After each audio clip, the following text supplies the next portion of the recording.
திருப்பிரியன், இங்கே ஆக்கப்பூர்வமாக எதிர்க்கட்சி தங்களுடைய பணிகளை அல்லது தேர்தலுக்கு தயாராகும் வகையில் பொதுக்கூட்டங்களை நடத்துவது, அதற்கு தயாராவது அப்படிங்கிற வகையில் அதிமுகவை பலப்படுத்துகிறார், வலிமைப்படுத்துகிறார். அப்படின்னா இந்த அமாவாசை கணக்குகள் என்பது தொடர்ச்சியா எப்பப்பெல்லாம் அவர் சொல்லியிருக்காருங்கிற பட்டியலையும் கூட அமைச்சர் செந்தில் பாலாஜி கொடுக்கிறார்.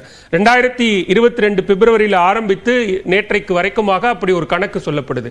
ஏன் அந்த அமாவாசை கணக்குகள், அதன் பின்னாடி என்ன இருக்கு? அப்படி இல்ல அமாவாசைன்னு சொல்றது, அமாவாசைன்றது இருட்டு தானே. இந்த ஆட்சி அது மாதிரி இருக்குன்னு சொல்றதுக்கு இண்டிகேட் பண்றது. ஓகே, அதுதான் என்னுடைய இன்ஃபரன்ஸ், என்னுடைய யூகம் அப்படிதான் இருக்கும். சரி, மாசக்கணக்குன்னு சிவசங்கரி சொன்னாங்க. பட் பௌர்ணமினா ஒரு வெளிச்சமான ஒரு விஷயம், அமாவாசைனா இருட்டான ஒரு விஷயம். இந்த ஆட்சி இருட்டா இருக்கு, இந்த ஆட்சியில் ஒண்ணுமே வெளிச்சமே கிடையாது, மக்களுக்கு நல்லதே நடக்கல அப்படின்ற ஆங்கிள் அவர் போறாருன்னு நினைக்கிறேன். ஆக்சுவலா அதுதான் அவருடைய பார்வையா இருக்க முடியும் நான் நினைக்கிறேன். அவருக்கு அவர் எந்த அர்த்தத்தில் சொன்னார் தெரியல, இப்ப சொல்ற அர்த்தத்தை அவர் ஏற்றுப்பாரான்னு தெரியாது. நான் என்னோட யூகத்திலேருந்து சொல்றேன். நான் ஜேர்னலிஸ்டா நான் இதை அப்படிதான் பார்க்குறேன். அமாவாசைனா ஒரு இருட்டான ஆட்சி நடக்குது அப்படின்ற அர்த்தத்துலாம் சொல்றாருன்னு நினைக்கிறேன். பட் அது ஓகே, அவரோட தொண்டர்களை நம்பிக்கை ஊட்டுறதுக்காக சொல்ற ஒரு விஷயமா இருக்கலாம்.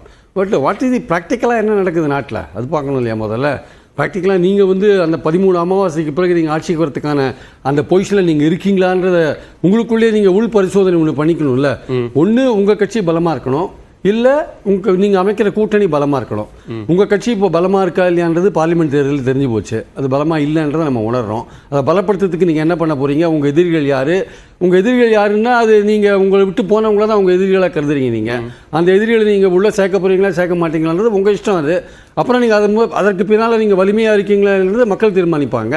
ஸோ அதனால் நீங்கள் வலிமையாக இருக்கீங்களான்னா நீங்கள் வலிமையாக இல்லைன்றது தான் பார்லிமெண்ட் தேர்தல் நமக்கு சொன்ன விஷயம். நீங்கள் வலுவான கூட்டணி அமைப்பீங்களான்னா இன்னைக்கு உங்ககிட்ட எந்த கூட்டணியும் கிடையாது.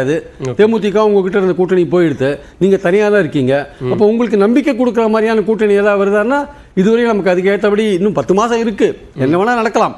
இன்னைக்கு நிலைமையில திமுக வலுவான கூட்டணியோட இருக்கு. அது இல்ல அதிமுகவுக்கு இருக்கக்கூடிய த்ரெட்டோ அல்லது நீங்க சொல்ற மாதிரி பொலிட்டிக்கலாவோ இன்டர்னலாவோ இருக்கக்கூடிய த்ரெட்டை திரு எடப்பாடி பழனிசாமி அறியாமல் இல்ல.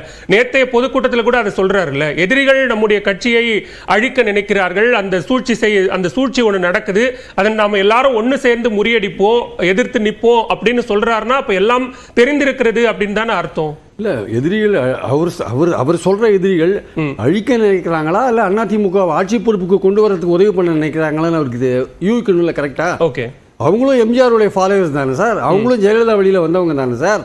எம்ஜிஆர் ஜெயலலிதா இருக்கும்போதே அதிமுக எத்தனை பேர் அவங்கள எடுத்து போர்க்கொடி தூக்கினாங்க. அப்படி போர்க்கொடி தூக்கினவங்களும் சேர்த்து அரவணைச்சு தானே கட்சியை எம்ஜிஆரும் ஜெயலலிதா வளர்த்து கொண்டு போனாங்க. உங்ககிட்ட என்ன கூட்டணி இருக்கு? 1996 4 இடங்கள் வாங்கின அதிமுக 2001 மீண்டும் எப்படி ஆட்சிக்கு வந்தது? ஜெயலலிதாவோட கூட்டணி கணக்கு தானே. 2001 ஆட்சிக்கு வந்த அதிமுக 2011 எப்படி மீண்டும் ஆட்சிக்கு வந்தது? கூட்டணி கணக்கு தானே. 2016 எப்படி தனியாவே ஆட்சிக்கு வந்தாங்க? அப்போ 1% ஓட்டுல நீங்க தப்பிச்சீங்க. ஆக்சுவலா 136 இடங்கள் வாங்கினீங்க, 1% ஓட்டுல தான் திமுக கூட்டணியை தனியா இருந்து வீழ்த்தினாங்க ஜெயலலிதா. அது ரொம்ப மக்கள் நல கூட்டணி ஒரு 6% ஓட்டு வாங்கி போயிட்டாங்க. அதனால வந்த விஷயம் வச்சுக்கோங்க. அதனால் நீங்கள் எப்படி கூட்டணி அமைக்கிறீங்கன்னா இப்போ உங்களுக்கு எதிர்காலத்தில் நம்பிக்கை கொடுக்குற மாதிரியான எந்த கூட்டணி கண்ணுக்கு தெரியல. நீங்கள் பாஜகவோட அமைக்க போறீங்களா, உங்களுக்கு அவங்களுக்கும் ரகசிய பேச்சுவார்த்தை போயிட்டு இருக்காங்க நமக்கு தெரியாது. அவங்க மறுக்கிறாங்க, ஒரு பக்கம் அது மாதிரி இருக்குன்ற விஷயமும் வந்துட்டு இருக்கிறது நம்ம பார்க்கலாம். திட்டமிட்டு திரு ஜெயக்குமார் மறுக்கிறாரு, பாஜகவோட கூட்டணி இல்ல, வெளியிலிருந்து அதை திட்டமிட்டு அப்படி பரப்புறாங்க அப்படிங்கிற குற்றச்சாட்டு சொல்றேன். அவங்க பாஜகவோட சேர்றது சேராததெல்லாம் அவங்க இஷ்டம் சார். ஆனா பாஜகவை பத்தின மதிப்பீடு அல்லது அவங்களை பத்தின கருத்துக்களை இவங்க தீவிரமா சொல்றது இல்லைன்றதான் point. One nation one election ஆதரிக்கிறாங்க. அப்புறம் அம்பேத்கர் விஷயத்தில் அமித்ஷா ரொம்ப பாலிஷ்டா தான் விமர்சனம் பண்ணிட்டு போனாங்க, மற்றவங்களாம் எழுத்து பேசினாங்க. திருவள்ளூருக்கு காவி புதுசார் கவர்னர், அதை பத்தி ஒண்ணுமே சொல்ல மாட்டேன்றாங்க. கவர்னர் தமிழ் தாய் வாழ்த்து அவமதிச்சுட்டு வெளில போனாரு, அது சீரியஸா விமர்சிக்கவும் இல்லை. ஸோ பல விஷயங்கள் பார்க்கும்போது என்ன ஆகுதுன்னா இவங்களுக்கு ஏதோ ஒரு அண்டர்ஹேண்ட் டீலிங் இருக்கா பாஜகவுக்கு. என்னுடைய பாணி கருத்து என்னன்னா, அதிமுக பாஜக பாமக தேமுதிக ஓபிஎஸ் டிடிவி புதிய தமிழகம் ஏசிஎஸ் இந்த கூட்டணி பக்கா கூட்டணியா இருக்குன்னு என்னோட கணக்கு. தாவேகாவோட போறதோட இந்த கூட்டணி மக்கள் திமுக கூட்டணியை பீட் பண்றதுக்கான வாய்ப்பு இருக்கு. ரெண்டாவது, இந்த காலகட்டத்தில் நீங்க வலுவா இல்ல, நீங்க வலுவான கூட்டணி அமைக்க போறீங்களா இல்லையான்னு தெரியல. எதிர்கட்சி ரோலை எப்படி பெர்ஃபார்ம் பண்றீங்க? இந்த 13 மாசத்துல உங்களுக்கு கிடைச்ச முதல் ஆப்பர்ச்சுனிட்டி மக்கள், நீங்க 2 மணி நேரம் 2.5 மணி நேரம் அசம்பிளியில் பேசலாம் சார், பட் அது வெளியில வரல. அப்போ இந்த விஷயங்கள் நீங்க எங்க போய் சொல்வீங்க?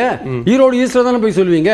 ஜெயலலிதாவே 5 புறக்கணிச்சாங்க. ஆனால் புறக்கணிச்ச பிறகு அவங்க என்ன சொன்னாங்க, ஒரு கட்டத்தில் புறக்கணிச்சிருக்க கூடாதுன்னு சொல்லி பெண்ணகத்தில் நின்னாங்க. ஆமா. நின்ன உடனே என்ன பண்ணாங்க, தோத்தாங்க, டெபாசிட் இழந்தாங்க. ஆனால் 2011 கூட்டணி மூலமாக ஆட்சிக்கு வந்தாங்க. அவங்களே ஒரு கட்டத்தில் நாங்கள் புறக்கணிச்சிருக்க கூடாதுன்னு நினைச்சாங்க. ஏன்னா ஒரு எதிர்க்கட்சிக்கு வந்து இடைத்தேர்தல் வந்து ஒரு முக்கியமான வாய்ப்பு மக்கள்கிட்ட கொண்டு போறதுக்கான விஷயங்களை. நீங்க வந்து மீடியாவில் பேசுறது முழுக்க வெளில வராது, அசம்பிளியில பேசுறது முழுக்க வெளில வராது. திமுக ஆட்சியை பத்தி நிறைய விமர்சனங்கள் இருக்கு வைக்கிறதுக்கு. நல்ல விஷயங்கள் திமுக ராஜீவ்காந்தி கேட்டா ஒரு பெரிய பட்டியல் போடுவாரு.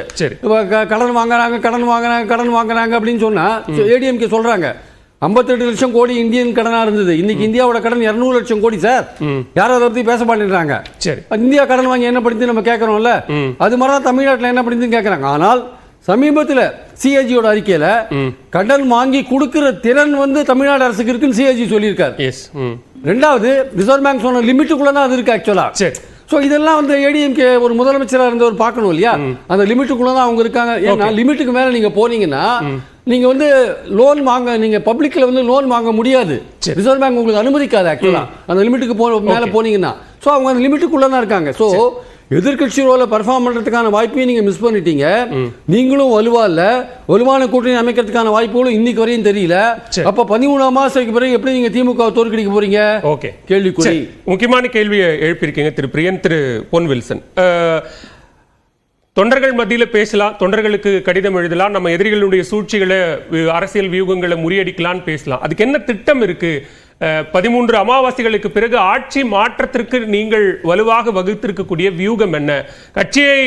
கட்சி ரீதியாகவோ அரசியல் ரீதியாகவோ பலப்படுத்துறதுக்கு கிடைக்கக்கூடிய வாய்ப்புகளை தவற விட்டுட்டீங்களா அப்படிங்கிற கேள்வி எழுப்புறார் பிரியன். இல்ல, வியூகம் அப்படின்றது வெறும் கூட்டணி மட்டும்தான் வியூகம்னு எல்லாரும் நினைக்கிறாங்களா? அது ஜனநாயகத்தில் அதே வந்து ஒரு வெட்கக்கேடான செயல். இந்தியாவின் ஜனநாயகத்தில் நான் சொல்றேன், முரண்பாடு உள்ள கட்சிகள், கொள்கை முரண்பாடு, அத்தனை சித்தாந்த முரண்பாடும் உள்ளது ஒரு கூட்டணியின் போது அது வந்து இயற்கைக்கு அப்பாற்பட்டு ஜனநாயகத்துக்கு விரோதமானது தான்.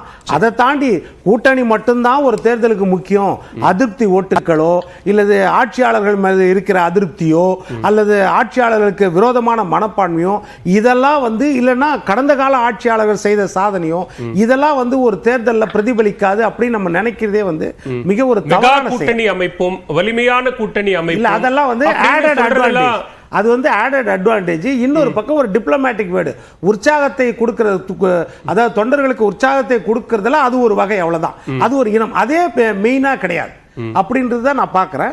அவர் சொன்ன தரவுகளின் அடிப்படையில் அந்த தரவுகள் உண்மையா பொய்யான்றது தான். அதை வெற்றி தோல்வியை நிர்ணயிக்கிறது மக்கள். ஆனால் அவர் கொடுத்துக்கிற இப்ப நீங்க அமாவாசை அப்படின்றீங்க, அமாவாசைன்றது இப்ப நம்ம சகோதரி கூட சொன்னாங்க என்னன்னா அது வந்து ஒரு மாசத்தை குறிக்கிறதுக்கு ஒரு இலக்கிய நயத்தோட ஒரு கிண்டலா பேசுற வார்த்தையா கூட இருக்கலாம். இப்ப நம்ம இவர் சொன்ன மாதிரி என்ன நம்ம பிரியன் சொன்ன மாதிரி இருண்ட காலம் அப்படின்றதுக்காக சொல்லலாம். ஆனால் இப்ப நம்ம ராஜீவ்காந்தி சொன்னது ஜோதிடம் அப்படின்னு சொல்றாரு. அவர் ஒப்புதல் வாக்குமூலம் கொடுக்கிற மாதிரி இருக்குது. ஏன்னா நம்ம முதலமைச்சர் ஸ்டாலின் அவர்கள் வழிகாட்டுதலின் பேரில் அவரோட ஒப்புதலோடு தான் செந்தில் பாலாஜி பேசியிருப்பார் நான் நினைக்கிறேன்.